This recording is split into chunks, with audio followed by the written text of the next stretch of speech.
One of the mothers of my children, her mom and her brother thought it was a good idea that night to approach me, but mama jumped in the way and they both ended up getting shot. I ain't really proud to have shot somebody's grandma. Not a brother, like, I was proud to spank his ass. We got Derrick Grace in the building. You got tattoos after you became successful? I tattooed my face in 2012. I've had many people put me to the side and be like, why would you tattoo your face? I'm like, shit, I'm super successful. Why wouldn't you tattoo yours? You don't want to procreate with the ones you have. You gonna go get new ones. Correct. How do the ones you have feel about that? Love ain't my top priority. Like I feel family is, and I feel like family is business and business is family. My last run, I had 4 children in 18 months. Damn. Do you feel like we'll ever be able to create something like the Black Panthers again? It would literally have to be stealth. Once you start to become black and radical, they on your ass. They really do have quotas on pulling motherfuckers over and issuing tickets. This system doesn't run without our incarceration. Hey guys, we realize a lot of you are coming to the page and enjoying the content, but we see a lot of you still aren't subscribed. And so if you could click that subscribe button, it'll help our channel grow and give you more episodes with a lot of amazing individuals. Yo, what's up? Welcome back to another episode of Attractive Mindset. And you know how we bring the guests on. We learn about them in real time, real conversations, authenticity. And today we got a powerhouse in the building. We got Derrick Grace in the building, man. Welcome. Thank you, bro. I appreciate it. I appreciate you for having me as well. And again, my apologies on the delay. No, absolutely. You good. Everything's on timing, you know? Absolutely, bro. So, you know, there's a lot to unpack here. Right. You know what I'm saying? Because I've heard, I've actually seen a few clips before I even knew about you before. And so I have a little bit of knowledge on that. But, you know, as I enter the atmosphere with you, energy is different, right? Right, absolutely. And so you give off a certain presentation, but mentally I already know you on a whole nother level. And so, appreciate it. You know, if you had to describe yourself to the people, you know, what do you embody right now? That's a good question, bro. Damn, bro, bro. We can speak freely on here. Yeah, freely. Okay. Yeah. Bro, as far as what I embody, I'm big on leadership. I'm big on fatherhood. I'm big on power, dominance. I love to compete, and I just feel like as men, like men naturally. This conversation I have with the bros a lot of time, but I feel like men naturally are born into a warrior-like state, or they're supposed to adhere to a warrior-like state. So that's how I just live my life, bro. Anything they're gonna see with me on the socials is always gonna be combative in terms of combative intelligence when it comes to the system or the ecosystem of things I'm not in alignment with. Raising my children to do the same, and just the village lifestyle, bro. Power, beautiful children, dominant children, beautiful women to expound that power amongst in the village lifestyle, bro. So that's what I represent: gold, guns, land, and self-love. Those are my 4 principles. Gold, guns, love, and land and self-love. Absolutely. Okay. And so you mentioned dominance a lot. And so when you say dominance, what makes somebody dominant? For me, bro, generally I just like to compete. So I like to be the things that I find interesting. I like to be the best at them. So like marketing is my thing. I love to be the best at marketing. Guns is I like abundance too. So I got a lot of guns. I got a gun store. I love children. I got 10 of them. Things of that nature, bro. So whatever industry or category I'm in, I just want to be the biggest and the baddest in that category. Okay. I like that. Yeah. And so, you know, that makes me think of something I saw recently with 19 Keys where he said Black excellence is actually the kryptonite to Black power. How do you feel about that? First off, shout out to Keys. Me and Keys got a lot of history together. We done some dope things together.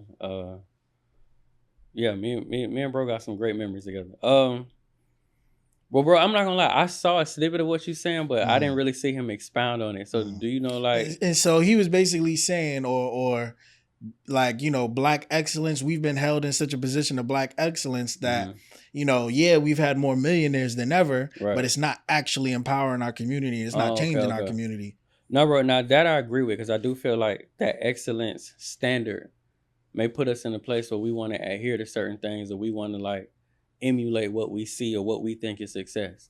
The power is us like recoding the whole programming to begin with. Like Like for me personally, I've had many people put me to the side and be like, "Why would you tattoo your face?" I'm like, "Shit, I'm super successful. Why wouldn't you tattoo yours? You know, this shit might work for you. This might push you to raise your standards to a level where your independence gonna be on 1,000, and you're gonna kill your codependency because you know you ain't got no choice but to bet on yourself." So, no, bro, I agree with that 100%. Yeah, that make perfect sense, bro. That imagery and that thought of excellence will have us docile or pacifying certain things about ourselves to fit in or to get the okay. When you got the power, you just kick in the door and be like, "This is my shit, and this how we doing it." Hey, what up, y'all? If you haven't already, you know you slipping in your pimping, you slacking in your Mac, and be sure to get your family Bible. I know pound for pound, we one of the only communities that's showing families from A to Z, whether it be the babies, my peer group, or them elders, how to get it all together. Everything from gold, guns, land, and self-love. You know I got you covered. Be sure to click the link in the bio. However you need to get there, just make sure you get there. 2025 is going to be the year of life or death. A lot of families going to prevail. A lot more going to fail. Choose which side of the fence you want to be on. Nah, facts, because the whole premise to it is it's not everybody. Right. They show you the 1% Absolutely. that reaches that pinnacle, the athletes, you know, all of that, the celebrities, but for the majority, they're not living in a state of Black excellence, and that's killing the Black power. Okay. No, I agree, bro. That was a good one, bro. I agree with that for sure. You mentioned something about your tattoos. So you got tattoos after you became successful? No, bro. I tattooed my face in 2012. I was 22 years old. I'm 35 now. So that was my awakening moment, bro. That was me drawing a line and saying I never want to go back to corporate America. I was a dispatcher prior to that. Dispatcher. 911 dispatcher. Okay. And my pops, I got into that line of work because my pops retired Secret Service, so he got me that gig at 18. And by 22, bro, I had woke up and was like, I'm never depending on nobody again. I ain't been back to work since. So you went from dispatcher to just, I'm gonna work for myself and I'm gonna do it. Well, I ain't gonna say it was that simple, bro. I'm grateful for them. They fired me. And I ain't gonna lie, bro, had they not fired me, I don't think I would have pushed myself to that level. But when I realized like that them people had the ability to snatch the rug from up under me and meet my children, family, be asked out, period, I just like, I never allow nobody to control my lifestyle on that level again. Got my first tattoo, you know, as like a sign of rebelliousness. By week 2, I had 9 facial tattoos. The rest of my body been tatted, and it was a wrap after that. Got you. And so I'm looking at some of the tattoos that you have on your face, and they're specific symbols, they're specific things. Sure. And so, you know, to the average person, they might see it and just be like, he just got mad tats on his face. But you know, what is the reason behind these specific symbols? Yeah, bro, some of my favorite ones would be the black fist. I believe it's on the right side of my face somewhere over here. I got the black fist. I got the NWA tattoo because I generally do, you know, I liken myself to be a nigga with an attitude at times when need be. The light bulb too, bro. The light bulb was one of my favorite ones because it was just a representation of us having the power to manifest thoughts and actually bring them to fruition. So a lot of people may seem simplistic, but a lot of people don't. That light bulb never come on in their lifetime, nor do they even bring to fruition what comes about when it does come on. So those are some of my favorite ones. Like I said, bro, I just always been big on rebelling. And that was just my favorite ones to like go that length to put it in my face too. So you know what I'm on, what I stand for. You ain't even got to question what side of the fence I'm on. You know what it is. If you know anything about the colorism, the black, red, and green and things of that nature, they know how I'm rocking. Okay. And so now I want to take it back a little bit further to understand more. Growing up, where you from? I'm from Tampa, bro. I've been there my whole life. Okay. I mean, I lived back and forth from Atlanta when I had a crib out there, but I'm from Tampa. Okay. And growing up, you know, parental household, entrepreneur lifestyle. I know you said you went to the Secret Service. Like, yeah, right. So my mother is a school teacher. Was a school teacher. I retired her at 27, but she still teaches. She teaches all them grandchildren I gave her. So my mom is a teacher. My pops he's a deputy at this point, but eventually he evolves and he moves up to Secret Service. So parenting wise and their job, that was their lane in their industries. I really never had any hints of entrepreneurship. I just always been a rebel. And for anybody watching, when you grow up and want to be a rebel in the real world, you're going to have to make your own bread because the job going to fire your ass every time you get out of line, bro. So for me, that's when that light bulb came on. Like, I gotta be an entrepreneur because I just don't like being told what to do. Okay. So, you know, you say rebel, but I don't know if that really qualifies for rebel because I feel like you develop this persona in yourself that you're just meant to be a leader. And leaders, naturally, they call it rebellion when you're in somebody else's company, but it's not really rebellion because you wasn't meant to be there to begin with. I agree with you, bro. You know, and so I feel that. Now growing up in Tampa, were you subjected to like the hood, whatever they would call it, or you know, how was life out there for you? So yeah, bro. I think that's one of the funnest parts of my childhood is like financially, my pops had it together. My mom, not so much. So. And they live in the same household? Oh, no. They got divorced when I was 1. Gotcha. So, like, we growing up, divided homes. And my pop said, so, just some backstory. My pop's from 125th and Broadway. He lived in Grant Project, so he was raised out in Harlem. So, him and my uncles have that side for sure. He just, of all my uncles, he's just the baby brother that got, like, that job on that level. So, yeah, bro, I always had a great mix of, like, clean, good shit and the street shit. And then when I go with my mama, just based on her lifestyle and her affordability, she couldn't really put us in places that was like upper echelon or high up or away from the nonsense. So, bro, I had an amazing mixture of both, which I'm super grateful for. I know how to articulate, but I know how to code switch. I know how to move in a room full of wolves. And unfortunately, like I've had the experience of shooting somebody, but I also know how to stand in front of a crowd and tell them the importance of financial literacy, self-awareness, self-love, and things of that nature. So I tell everybody, bro, like I could change diapers if they want me to, or I could lead a war. Whatever spectrum they need me to meet them on, I can meet them on. But that's based on like my parents being divided and living in different areas and teaching me different things. And so I ultimately know somewhere along the line, well, now especially you get big into guns, you know, at what point did that really start? Oh, bro, the interest started early because I would see my pops with one. Okay. So like when he coming in the crib every day with a gun, just we naturally interested. And then from there, as I got older, I started to buy 1 or 2. And then next thing you know, like 200 of them in the house, got a gun store, all type of stuff. Damn. So is the upbringing that he's raising you to be, you know, part of the system with a gun versus like, yo, this is what it is. I'm gonna teach you how to, you know, maneuver it, work it, do all of this. So look, that's the crazy part because people think because of the job title, he never really taught me much about the gun. He taught me to leave his shit alone when he put it down.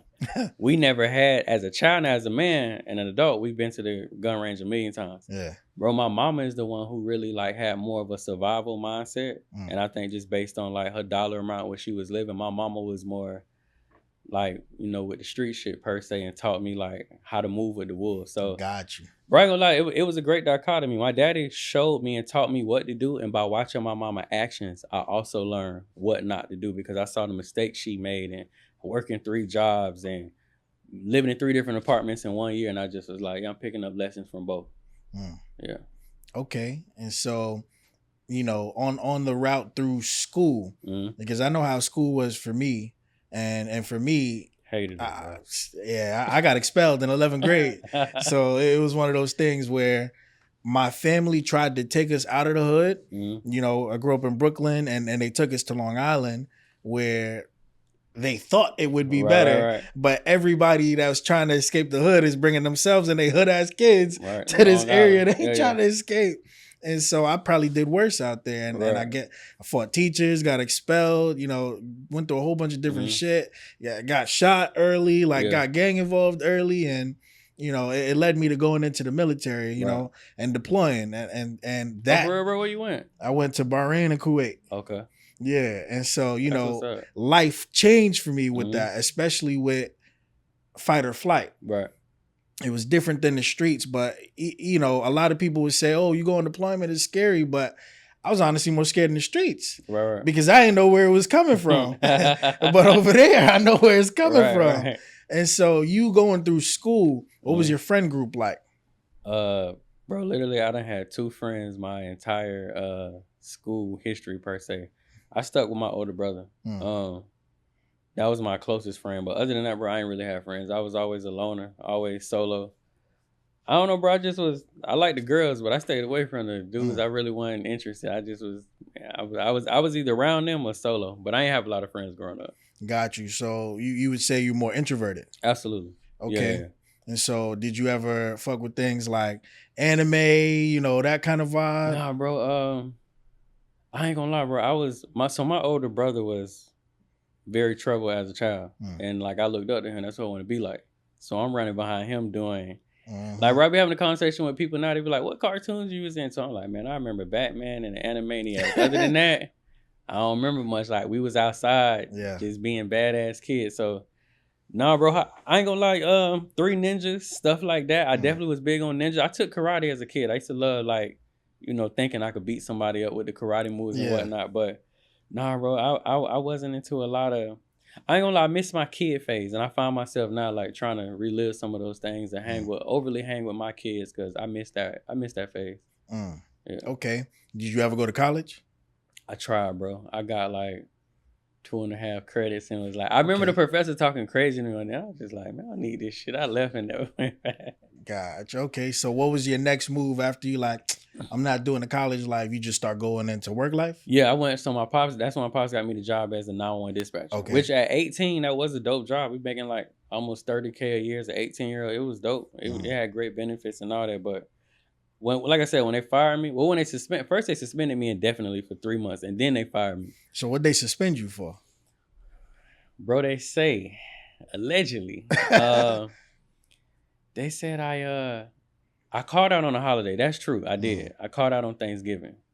And I don't think I just didn't understand the severity of calling out of that type of job on a holiday. And they didn't play that shit, bro. Like they suspended And they had nobody else to fill it. Yeah, bro, they had plenty of people. Oh, like, bro, the dispatcher room be like 30 people in it. Okay. I got a hospital note and all, because that day I woke up and found out I had a cyst in my scrotum. Like, I couldn't walk. Shit. I woke up that day and like, what the hell?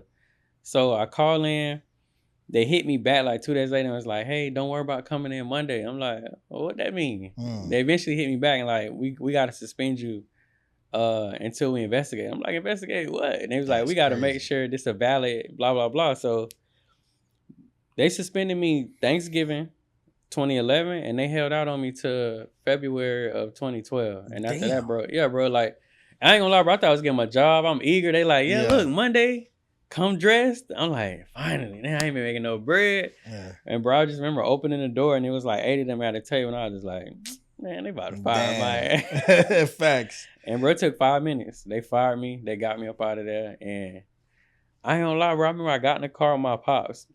Which it was surprising that they fired me, bro, because my family really respected in that agency. Because my great granddad was one of the first black officers they ever had. My pops, uncles, all type of people. And it's in Tampa. Yeah, Hillsborough County Sheriff's Office, bro. And I remember getting in the car, bro, and I teared up, and my dad he one of them like manly dads. So he's just looking at me like he wasn't mean about it, but he just like, man, suck that shit out. You better not, nigga. Yeah, you better figure that shit out. Yeah. And then, bro, that was a wrap after that. I ain't never looked back.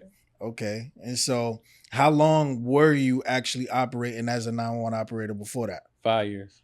Sheesh. Okay. Yeah, bro. I was vested in it. I ain't gonna say I was loving the job. I was loving the bread, though. Okay. And so that's not a common job. So what are some of the things you would hear going on through that? I say the saddest call I ever got was a lady couldn't find her son.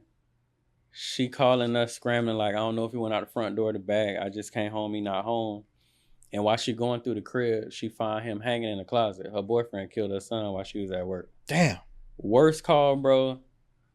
Man, yeah, motherfuckers call you like, it was an older couple, bro. A cow fell on the lady. And like, you supposed to be professional, bro. I remember having to mute and bust out laughing. I hope the lady made it. I don't even know if she made it because we seen EMS. Yeah. But bro, it's just crazy stuff. Like, they call them Signal 20. Those are crazy people. Yeah. But you just have crazy people that call, like, that's illegal if you in your right mind. But if you registered Signal 20, you just get to call 911 all day, bro. So it was certain people that just called me like, yeah, it's an alien in my house and he's eating my food, or oh shit.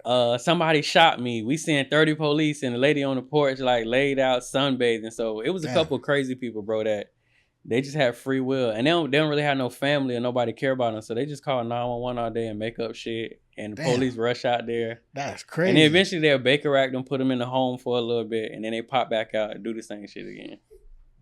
So yeah, bro, we got some crazy stuff there. Okay, and so or like this real quick, but these did help me be more empathetic. The suicide calls. You cannot hang up with that person until the deputy make contact. Oh, shit. So, bro, I used to have to, I just be on that shit rambling like, well, what you eat today? Yeah. Well, what type of music you like? And I know they're on the other side, like, nigga, I said I'm gonna kill myself. What are you talking about right now? But that's the supervisor. They literally like, Derrick, don't let him go. Stay on that phone. And I'm like, I don't know what else to say. And she just like, well, you better make up something. So those were sad, but they was interested at the same time because I'm not a real sociable person. I don't like talking. So I'm like, man, you finna make me talk to a motherfucker today that I don't care about nothing he got going on. But I gotta ask bro, like, do he like art? What type of music he into? Did he watch wrestling as a kid? Gotcha. Until the police able to make contact. And so do you think dealing with that for 5 years desensitized you? Oh yeah, bro. No, that job gonna desensitize you for sure. Because you gotta be able to like hear somebody die at 2:00 and then get back to taking calls at 2:05. So they want you to be super professional and empathetic, but you gotta be able to shake it off immediately. I ain't gonna lie, bro. Only time they really gave a damn about how we felt is if one of the officers got shot. Which I ain't even get the logic in that. But if you're a civilian and die, they just like, hey, shake that shit off. The phones are heavy. Get back over there and take some more. But an officer died, they sending everybody out. Oh yeah, bro. Like, yeah, you allowed to go cry. You can go talk to a crisis manager, or you can take a day off and all. Like it's a holiday. But a civilian, you hear somebody take their last breath on the phone. That's just a part of the job. So now I want to flip the switch a little bit. So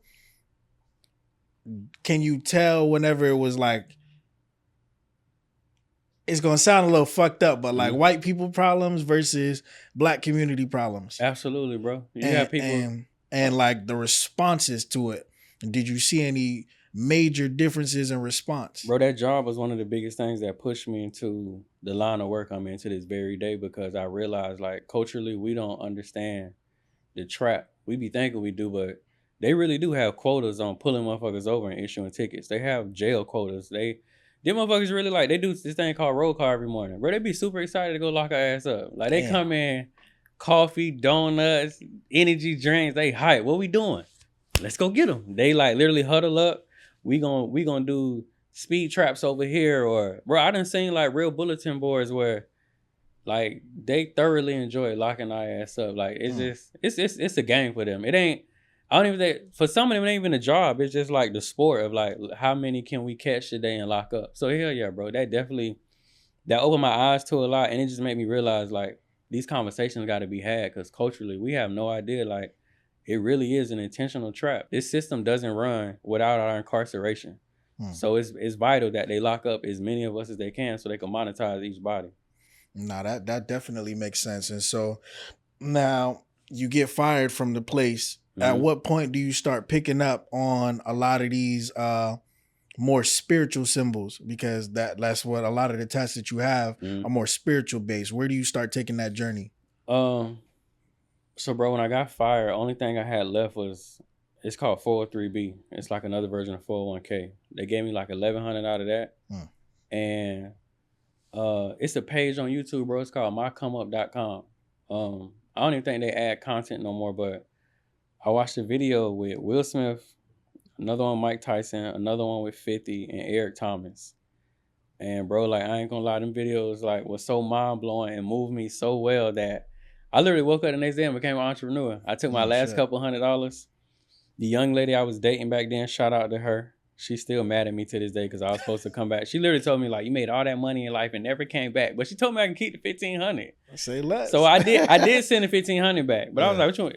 Anyway, she wanted me to give her more, but that wasn't happening. But anyway, I remember sis got her taxes. It was February. And she was just like, ain't you trying to start your business? I'm like, yeah. She's like, how much you need? I'm like, $1,500 to get my LLC, this, that.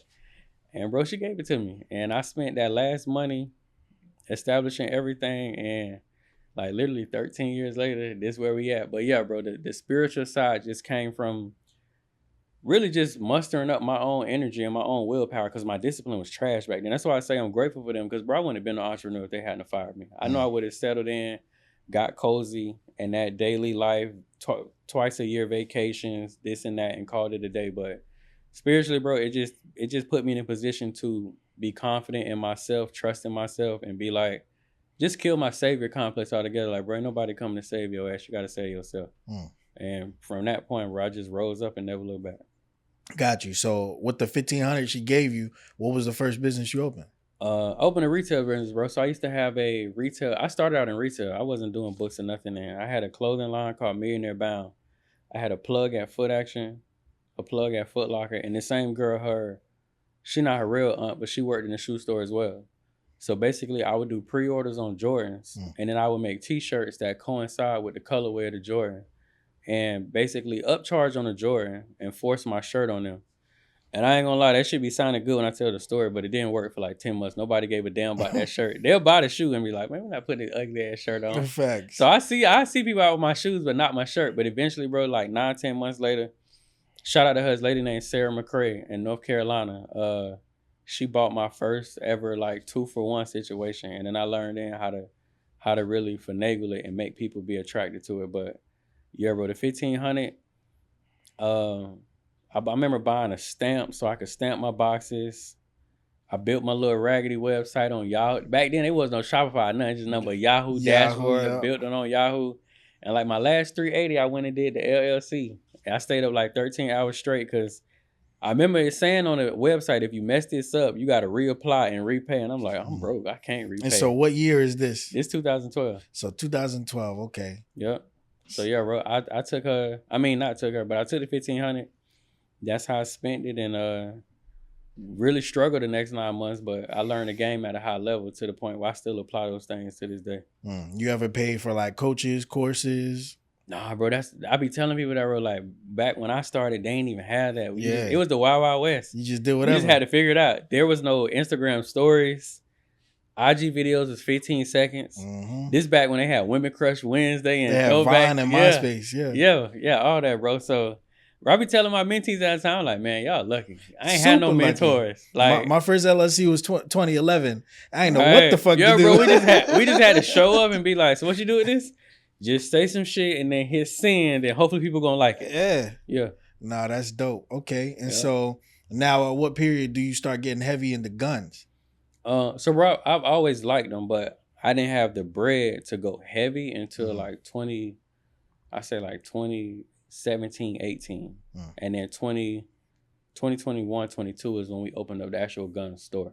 So I've always been heavy with them, but never more than like probably like 8 to 15. It wasn't until probably like 3-4 years ago when I started getting into the 100s and 200s. Got you. And so now at what point, I don't remember when I saw the clip, but I definitely saw one of your kids, I think taking apart. Yeah, she was blindfolded. Yeah, naming the bullets and all that. Yeah. So when did that happen? And when did you start getting to that level of, I'm going to really teach this and pass it down? Yeah, bro. I shot somebody in front of her. So I felt like it was only right that I teach her because I knew her curiosity and interest level was going to be on 1,000, being that she saw me shoot somebody.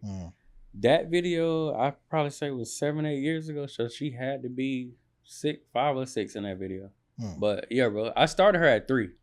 Her brother 3 years older, so he was 6, she was 3. But then I really started going hard with him, probably at like 5 and 8, putting them in the range, letting them shoot Uzis and all that type of stuff, seeing where they strength at, and if it got real, if they could really like preserve their life or mine, if somebody ever came in my crib or it was an emergency. And so when you say you shot somebody, yeah, right. I ended up shooting 2 people that night. They tried to run in the crib or something. In the car. I'm in the car with my daughter, and I'm just, bro, I'm with my kids. I'm on high alert. Like I don't play period. But if I got the kids with me, like just leave me alone. I'm definitely gonna leave you alone. I got the babies with me. But long story short, bro, one of the mothers of my children, she wasn't the mother of none of my children at this time. We went on to have 5 children, but for whatever reason, her mom and her brother thought it was a good idea that night to approach me. And I tell everybody this, I was aiming for the brother, but mama jumped in the way and they both ended up getting shot.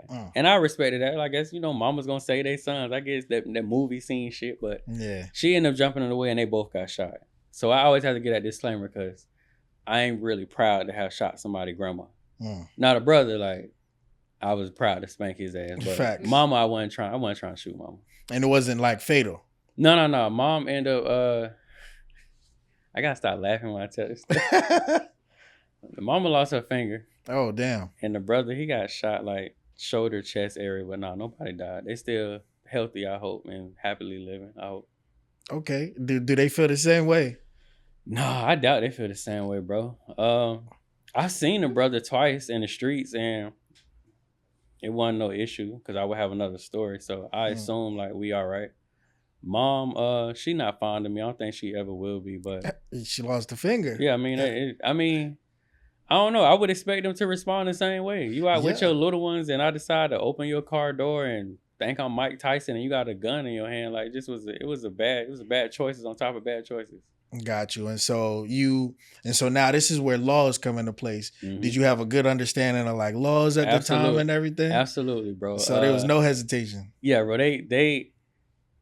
And I didn't warrant this, bro. It's my birthday. Like last thing you looking for on your birthday is like, hey, I'm finna catch your body that night. Like I'm finna have fun. Yeah. But yeah, bro. Especially in Florida, us being in Florida, you got to stand your ground law, Castle Doctrinal. You got to be super careful pulling up on people. But at this point, they opened both car doors and bro swung. And just based on like my knowledge of the law and my family, I knew like, yeah, this gonna be a closed, open and shut. And it exactly was like, I mean, you know, I shot them. I drove like 5 blocks, called 911 because I've been taught all this through my pops. They ain't working there. You got to give them your gun, all of that. Yeah. So made the phone call. They pull up. They handle their business. My pops pull up. And I ain't gonna lie, bro. When my pops pull up, it was almost like a reunion because they all knew my daddy. They like, wait, he like, yeah. And then I ain't gonna lie, bro. That part I wanted to share on camera because it was interesting. But, yeah. But yeah, bro, it was a lot of love and understanding. And I was back home later that night. And then they, however the district attorney handled it, they let it go. Only thing I didn't like, bro, they kept my gun, and that was my favorite gun. They kept my baby, but other than that, it was open and closed too. Yeah, bro, they gave me the runaround. So like I just was like, y'all can have it, and I never went back and got it. I left it. Oh damn. Yeah. Glock 27, that faithful 40 always come through. Yeah, I have U.S. Law Shield, so you know I've gotten into similar altercations. Right. But fortunately, outside of the military, I haven't had to shoot anybody. Right, absolutely. I got you, bro. But, bro, I can ask you a question? Yeah. You comfortable with answering? Yeah. Because I know some people don't be comfortable. I did. I got you, bro. So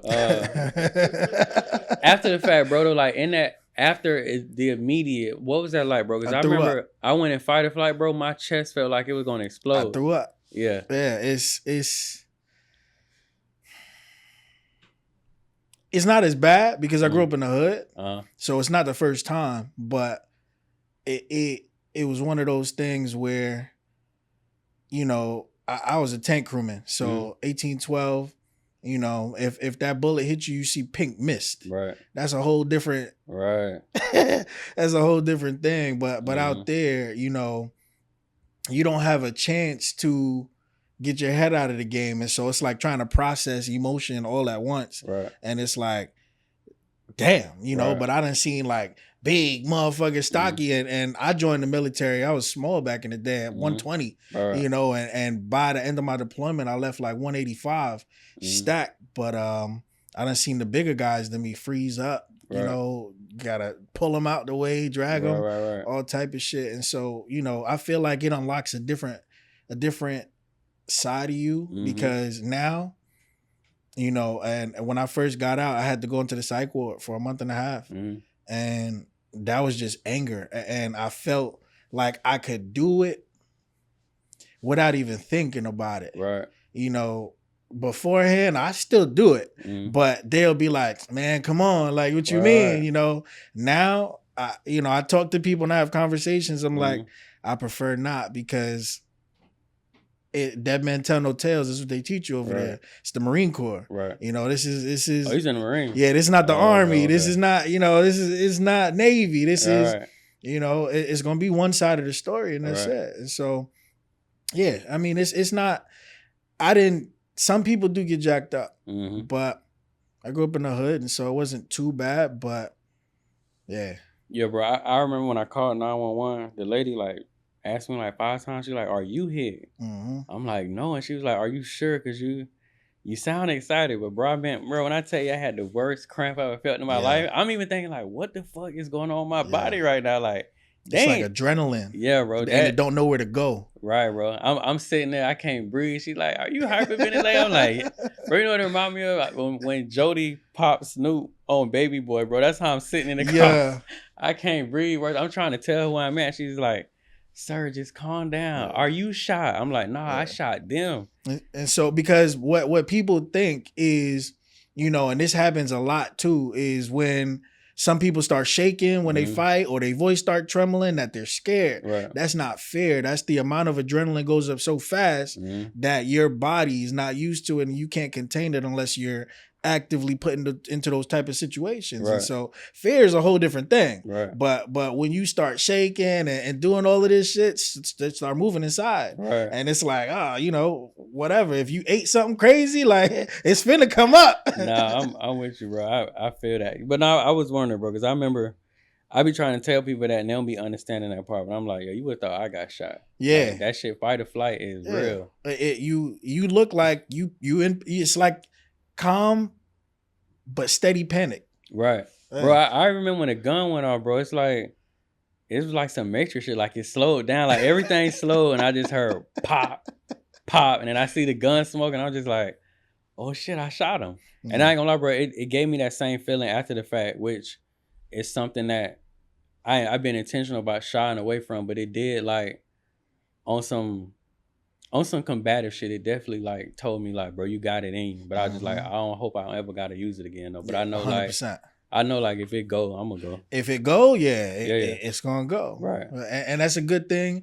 I feel like, and it sounds crazy, but I feel like every man should experience something like that in their life to know where they stand. Right. Because you have a lot of people that'll talk crazy and then freeze up, or even something more technical where they don't understand their weapon. They don't understand, jams. You know, people's lives been saved over jams, and it's like, it's not gonna happen. You jam on me, it's up. Right. And so it's one of those things. And now you got these kids nowadays that I think the terminology is, he got a button. Right. Yeah.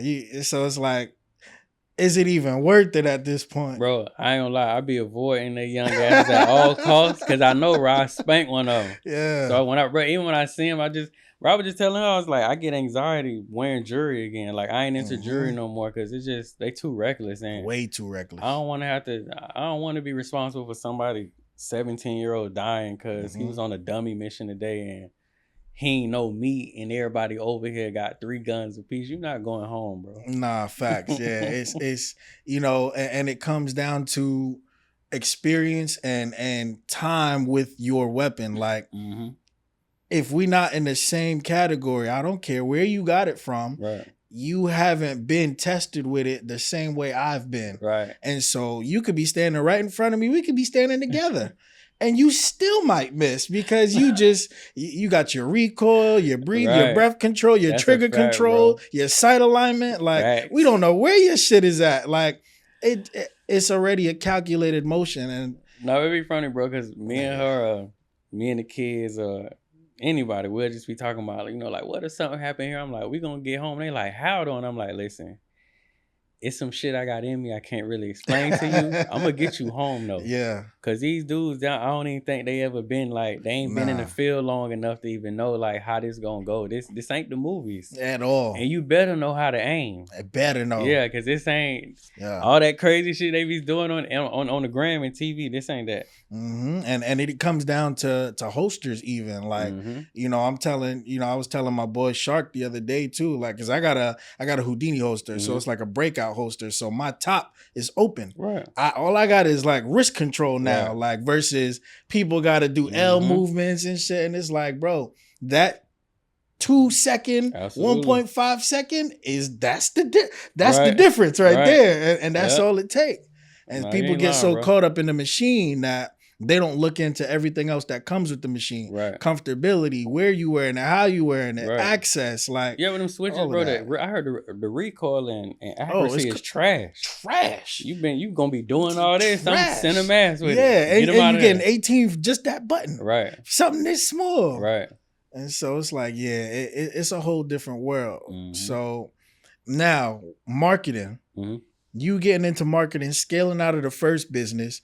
where did you get to the point that you're at now? So what do you provide now that has set you up to, at 27, take your mom and out of whatever she's doing? I got you, bro.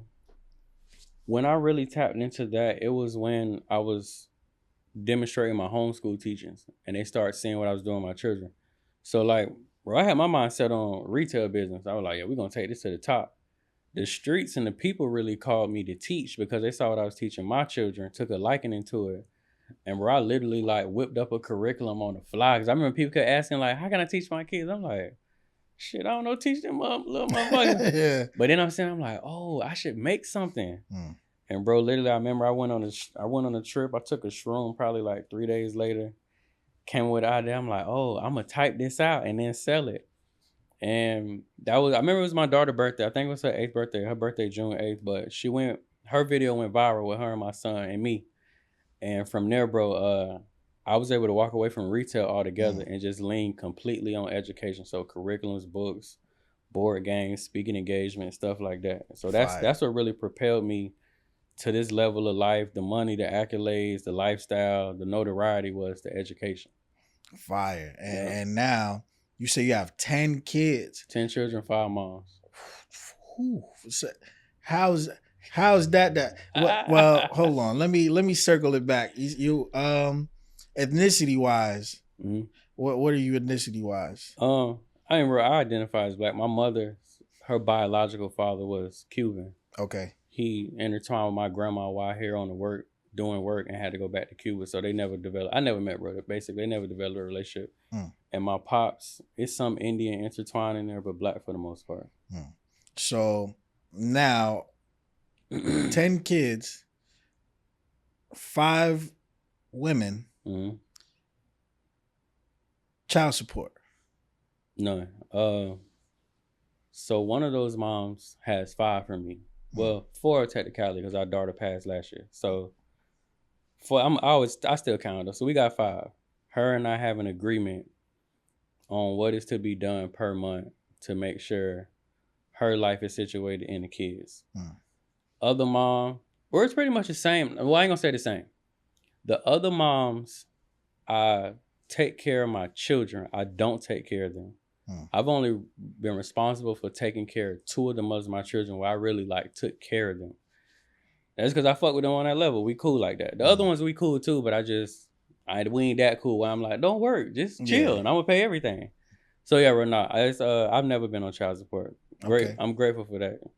It might change one day. They might get mad one day and try to go for the jugular, which it is what it is. But no, I ain't never been on child support. Okay, nah, and never been married. Never. Not gonna get married. I don't know, bro. If I do, it won't be legally through their paperwork and whatnot. Gotcha. But I'll be down to have the function, throw the party, the rings, but putting it on paper and allowing them into our business and game room, I doubt it. Because that's when they say for men, shit get really crazy once you put it on that paper. And a lot of women, just that title alone with the paperwork attached, they lose their damn mind, bro. And I ain't gonna lie, bro. I've seen so many horror stories. I know one successful marriage in my entire family. Damn. That I know of. So sorry to any of my uncles or anybody that said they were like, my shit's successful. I didn't know. It didn't look successful. I don't know. But I know of one. But nah, bro, I'm good. I don't even want that responsibility. And I don't want that shared internal part. I still want to have things to myself because I just know how interesting women can get when it comes to money and resources. Got you. Okay. And so now going more into the Black community of it, you're an entrepreneur now. You didn't really grow up an entrepreneur and you didn't grow up with that kid factor. So, there's a quote that says, tough times create tough men. Tough men create good times. Good times create weak men. Weak men create tough times weak men create tough times. And so it goes full circle. And, you being the staple that you are, you might understand growing up back in the day, following your older brother, doing more street type shit. But I doubt your kids are subjected to that kind of vibe. And so now, how do you teach them to still be street smart and corporate smart to be able to do the code switch and everything properly? Absolutely, bro. That's a good question. So Bro, I believe in putting them in them environments. So like me and my family, we move like a rule I'm big on is we got to move with proximity when we're in public. So it'll be times I'll take my daughter out with her younger sisters and she has to navigate a grocery store, or I'm sending them down the aisle by themselves on purpose to make sure that they're able to conduct themselves, or how to move if an adult comes within proximity, whatever the case is. So bro, for me, putting them in those environments, I've had times where I made them pay for their room, pay for their food, pay for everything. So teaching them, like it was one time, bro, I evicted them from their rooms. I pulled up on like, hey, y'all getting out, y'all got to sleep on the couch, y'all got no bathroom, no nothing. Bro, when I tell you I made their ass buy paper towels, like, bro, they literally put them on me like, Dad, I need a paper towel. And I'm like, that's 50 cents. Damn. Go get my money. I ain't got nothing for you. And they looking like, damn, like, bro, I'm just getting ready for the real world. Cause this how America gonna treat your ass when you get grown. Nothing is free. Nothing. Like, shit, you can't even beg these days for free. You gotta have the green vest so you get a fine or go to jail. So yeah, bro, really just putting them in those environments. And I teach through examples. So a lot of times I show them their relatives that made, poor choices or did crazy shit in their life and how it's affecting them 20 years later. How old is your oldest child right now? He'll be 17 in August. Okay. Yeah, I've been having them since I've been popping them out, bro, since I was 18. I've planned all of them except one. I'm actually planning 2 more as we speak. And you want more kids than that too as well? Bro, I think I'm gonna start somewhere between 12 and 15. Okay. What's so magical about the 12, 15? 15 just a ceiling. It just seemed like 15 little personalities plus mamas. Like right now, just mamas and children, that's 15 personalities. True. And I don't want to procreate with none of the moms I got. I'm bringing new moms. So I think 15 is just a good place to be like, bro, sit your ass down. Now you got 24 people to worry about per day. That's a lot. But the 12, bro, I ain't gonna lie, somebody had put me on the Bob Marley documentary. Yeah. And it just inspired me like, okay, I could do 2 more like Bob did. I got 10. I can go to 12. Yeah, I used to manage his grandson, KJ. Oh, bro? Yeah. Yeah, that's what's up, bro. Yeah, but yeah, bro, somebody put me onto it last year. And I was just like, yeah, fuck it. I'm gonna pull a Bob Marley and make 12. Okay, so you mentioned something where you said you don't want to procreate with the ones you have. You're gonna go get new ones. Correct. How do the ones you have feel about that? I ain't gonna lie, bro. They're not very vocal, but I could tell through their body language and their responses that they feel indifferent or they may feel away, but not being like mean about it. But shit, that's a personal thing. Like, I feel like a lot of their growth got stagnant at certain places, and when I'm like procreating, I'm procreating. Love ain't my top priority. Like I feel family is, and I feel like family is business and business is family. So I try to identify women that have strengths in the places in which I'm weak in, because they're gonna be able to step in. And I hope that I die before all of them. I don't want to watch none of them die. I hope I go first. So they'll be able to step in and continue to carry things on, because I've trained them on what I know, and I know they already had what I was lacking to begin with. So essentially, bro, I've outgrown all the mothers of my children. Not in a mean way, bro, but mentally, financially, on every level, I just feel like we ain't in the same boat. So I would only be setting myself further back to continue to procreate with them, knowing that I'm gonna have to go against their ideologies that they're gonna bestow into these children that are already like personally outgrown, which is why I'm not with you in the first place. So it's just like, imagine like you super lazy and non-disciplined. Yeah. And we finna have us a son that's gonna run a chance of picking up your habits. Now I gotta go to war with you and him about your productivity in life. So I'd rather just start over, get something fresh and rebuild and keep building. Do you ever feel like you ever had a kid out of an injudicious moment? Nah, bro. I've all of his plan. All of them. Since 11th grade, bro. Sheesh. Yeah. My son's mom was in the military. And she was just like, let me at least get basic training out the way and I'll do it. She went, she did I think 6 weeks in San Antonio, came back, and I've been popping them out ever since. I'm on like a 2-year average. Damn. And you want it to be a 2-year gap? No, I ain't gonna lie, bro. It didn't even, I just counted one day. I was like, damn, I had kids every 2 years. Like, bro, my last run, I had 4 children in 18 months. Damn. My last run, that was 2023 to last year. And so are you in a relationship with them? Do they consider it cheating? Do they? Oh, no. The moms? Yeah.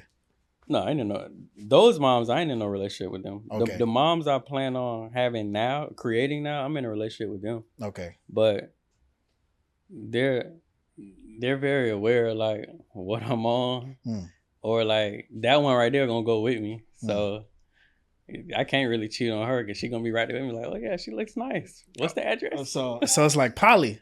Yeah.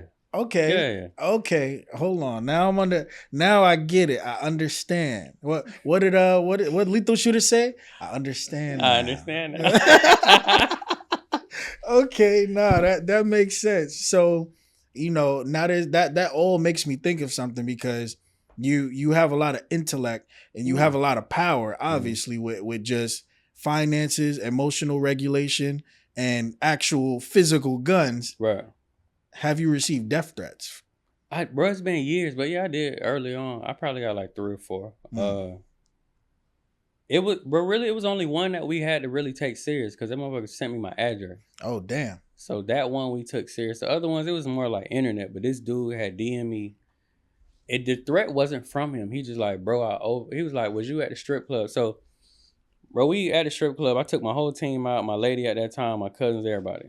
But I wanted the club to myself. I don't like being bothered. So the dude like, how much you willing to spend? I could let you know if I could close it for you. I'm like, I'll do at least 20. I ended up only doing like 17, 18,000. But we had a ball. Bro, this dude DM me 2 days later. He like, hey, you was in G5 the other day? I'm like, yeah. He was like, and this type, he's naming the car and all that. I'm like, yeah, what's up? And he just like, this your address, right? I'm like, nah, I'm really like, bro, what the fuck is you on? He like, look, it's some dudes from across town. I literally like overheard them. The only reason I know this information because they know it, blah, blah, blah.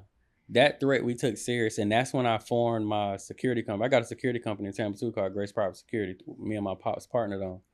We had planned to do it, but when that shit happened, I'm like, oh no, go ahead and formulate it tonight because these motherfuckers know where I'm sleeping at, literally. So yeah, bro, that's what. Shout out to that dude because he the one helped us expedite the process. But that's the only like quote unquote death threat I got. That I ain't gonna lie, bro. That shit kept me up for like 3-4 days.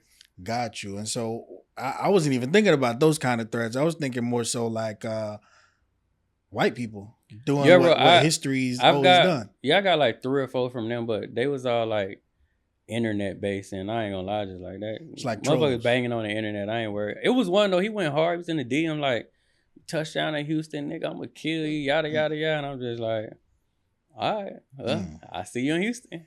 Damn. And so knowing some of the things that have happened in our history, like a Black Wall Street or Tulsa, Oklahoma, or anything like that, because there's deeper stories to it. We like to tell half stories. Right. Even with the DEI shit right now, Black people think it's catered toward Black people. It's not. Right. But knowing all of these things, a place like Atlanta, where they call it the Mecca for Black people right now, do you feel like we can create multiple Atlantas? Because from history, when we have too much of a good thing in one spot, fuck around, next thing you know, water, all type of shit. You know what I mean? Something. Yeah, bro, I feel like we can, but I feel like we gotta employ more militants. Like, we get wealth and money and notoriety, and motherfuckers be loose outside and off they swivel and parlaying. I ain't saying not to have fun, but yeah, I don't know, bro. I feel like our culture always has been too forgiving and too like welcoming. So I feel like presentation wise, we got to give a more militant approach so motherfuckers even have a second thought. Because I ain't gonna lie, I really feel like a lot of them will move on us with no afterthought or consequence because we're so forgiving. Yeah, like they could blow some shit up today, and by next week, Rod 49 gonna come up with a new word. Somebody gonna be popping ass. The baddest had a fight. Yeah. Indictment. All right, we're over it. Back to not giving a damn about nothing in the world, bro. So I feel like we do. I feel like we could. We just got to employ more militants, and I feel like at certain points we really have to make examples and like stick with the example, because I feel culturally we struggle with that too, to like get on one accord and be like, all right, we're gonna say fuck this for 7 days straight, not a whole life, just 7 days, let's just thug it out. So yeah. Do you feel like we'll ever be able to create something like the Black Panthers again, the Black Panther Party? I feel like we could, bro, but I feel like it would literally have to be stealth. stealth mode, because I just think based on the sanctions in this country, they ain't having that shit. And once we get too loud, too many guns, too much power, they definitely gonna dismantle it however they see fit. No, 100%. I mean, yeah, bro. Nah. Yeah. Not saying I believe we got the power to do it. I just feel like we would have to quietly do it, because they coming for sure. They gonna get you on tax evasion or something. They gonna bring it down somehow. And so, you know, I'm a habitually step this line a little bit, where who do you think they are? So, bro, I say this. I can't really put a name on they. I just remember I was going really hard in my early stages. My pops called me and he was just like, look, I just want you to know I love you. And then people that you parading for, I don't think they love you enough to die for you. And I remember I'm like, Dad, man, go on with that shit. And when I seen him, though, we talked about it. And he was just like, he just started educating me on like how the higher ups utilize technology and how they could really like make it so I don't have a license, passport. I can't do shit out here but walk down the street. Yeah. He was breaking down a bunch of shit and he was like, just be careful, man. He was like, you be speaking on things that shit get you in trouble. And he was like, they're waking up to this beast that's social media. He was like, they don't quite understand the power of it, but once they do, like, they'll silence your ass when they figure out that you can goddamn encourage 100,000 people in a day to go act on some shit that would lopside their system. So I ain't gonna lie, bro, I don't know the actual day. I just know he pulled me to the side and told me, like, take it easy with certain shit. Because once you start to become black and radical, they on your ass. And I remember, bro, BT had put this article out, and I remember this shit read Black Radical Dad, and it had me on there with a Uzi with my daughters, and I was just like, yeah, this is shit he was talking about. Motherfuckers gonna put a target on my back. Damn. I'm over here chilling, eating cereal, and these motherfuckers on my roof. Damn. Nah, that's crazy. And you know, the last category I'll touch on too is the foods. Yeah. You know, do you eat certain foods, don't eat certain foods now, being more spiritually aware? So, bro, I ain't gonna lie, bro, I fluctuate in and out. It's just it's certain stuff I don't eat at all. But for the most part, bro, I do try to, because to keep it real, bro, I didn't really get health conscious probably to the last 2 years.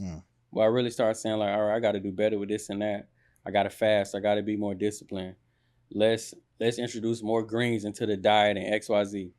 But, yeah, bro, I feel the food is a major problem. And I feel like culturally, too, like, that's where they get our ass, too, because we love to eat. We love to congregate. We love to take pictures of that shit and put it on the gram and show it off.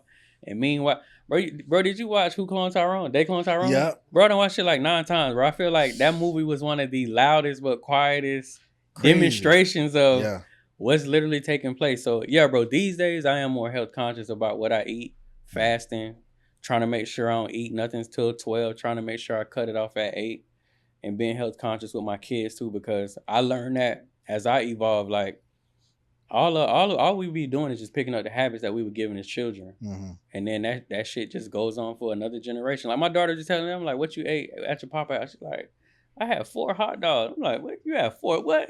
I'm like, let me give him a call, man. We ain't you ain't gonna be guzzling them motherfucking pork glizzies all weekend. Nah, facts. Nah, we not making that a thing. But nah, bro, yeah, I'm big on that now. I wasn't before, though. It took me years to, because I ain't gonna lie, bro, I feel like that's the highest form of discipline outside of sex is food. Food and sex are so addicting that culture, I feel like that shit just be taking us over and controlling our lives. Sexual energy in general is a real thing. Yeah. And you transferring a lot back and forth. And your kids pick up from a lot of your traumas and your discipline too, though. Genetically. Nah, that's major. And that makes me think of, you know, where they've put the black man now today and certain figures that they have out there where they emasculate the black man to a certain point, but they appoint certain other ones like, what's his name again, Dan? Anthony Mackie? The dude who just played Captain America? Yeah. And so they have one clip of him on social media saying, oh, nah, my kids, you know, my boys, they don't get Jordans till this, whatever.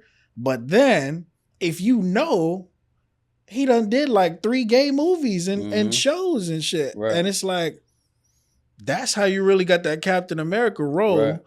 But now you turn around saying, "Oh, you super alpha male, you know, masculine." And yeah, bro. Look, I know I'm gonna get hate for this too because we from the same city. But like, Dolce had did an interview the other day, and she was like, "Straight men are a red flag," and I was just like, why y'all doing that? Like, y'all could have left that shit out of like. Facts. But bro, it just came out so intentional, like, and that was the highlight. I ain't seen no other clip of that interview except like them highlighting that part. And I'm just like, what y'all on, bro? What y'all trying to do? Like, but I peep it too, bro. It's certain figures. Yeah, bro. It's almost like they almost remove the dads of the culture and bring in the soft ass neighbor or something like, oh yeah, this is your male figure. He a bitch most days, but this is your male figure. This is who y'all should listen to and who y'all should live by. So I'm with you, bro. I be peeping that bullshit too, the narratives and these. It's always these wishy-washy motherfuckers who get the ultimate stage. Yeah, they get the ultimate influence. Yeah. Listen, it's nothing more attractive to a mindset than actually being educated, understanding how to grow financially, and being able to execute on it with the proper tools, information, resources, and systems. I want to give you guys a free training on credit to cash. Listen, go to credittocashlive.com, credittocashlive.com. I'm going to give you a training on how to clean your credit, how to repair your credit, how to build your credit, how to fund your credit, and actually generate cash flow from having good credit. It's not just about having a good credit score. It's about actually learning how to monetize it, make money from it, and walk away from your 9-to-5 and create financial freedom. Listen, Credit to Cash Live. I'm giving it to you guys free right here on the Attractive Mindset Podcast. Let's go.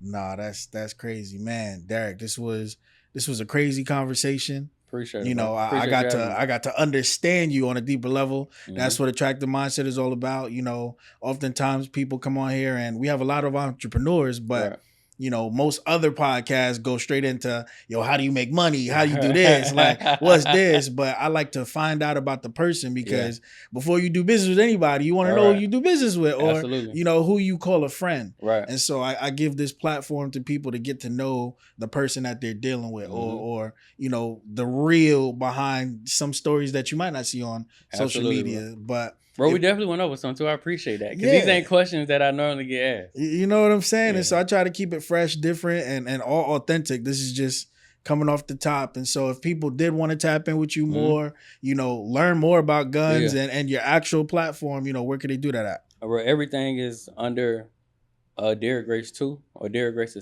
I go by my government name, Facebook, IG, YouTube, the website, DerrickGrace2, TWO.com. Everything under my government, bro. So if they Google it, everything will pop up. Y'all ain't gonna be able to miss me. We're gonna see a bunch of kids, a bunch of guns, a bunch of tattoos and gold, and a bunch of women, a bunch of other cool shit. So yeah, bro, that's what there y'all have it, man. Listen, if y'all want to find out more about Derrick Grace, make sure you share, like, subscribe, and this is another episode of Attractive Mindset. And as we always say, we look good, we live good, life is good. Talk to us, we talk back, and we out.